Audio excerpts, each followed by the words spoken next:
بسم اللہ الرحمن الرحیم یا ایھا الذین آمنوا استعینوا بالصبر والصلاۃ ان اللہ مع الصابرین۔ آج مرکزی جمعیت اہل حدیث اور مسلک اہل حدیث کے وابستگان بالخصوص اور بالعموم ساری ملت اسلامیہ بڑی غمزدہ ہے کہ آج ہم سب کے مشفق مہربان مربی ہمارے سید، ہمارے والد جیسی شخصیت حضرت پروفیسر صاحب میر صاحب آج ہمیں داغ مفارقت دے گئے ہیں، ہم سے جدا ہو گئے۔ بے شک وہ جنت کے مقیم ہیں، لیکن ہم سب کو لاکھوں کروڑوں کو اداس کر کے چلے گئے ہیں۔ وہ جس مشن، جس خدمت پر اور جس مقصد کو ہمارے ذمہ سونپ کر گئے ہیں، انشاءاللہ العزیز اس عزم کا اظہار کرتے ہیں کہ وہ تو چلے گئے،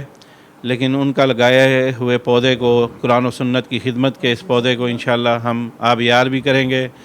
اس کو انشاءاللہ تناور درخت بنائیں گے، اور انشاءاللہ قرآن و سنت کی خدمت کا یہ سفر جو ہم نے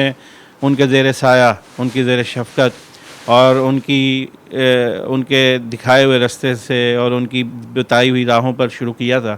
انشاءاللہ العزیز وہ ہم سے جدا ہو گئے تو کیا ہوا، انشاءاللہ العزیز ان کے لیے صدقہ جاریہ بنتے ہوئے یہ سفر ہم جاری و ساری رکھیں۔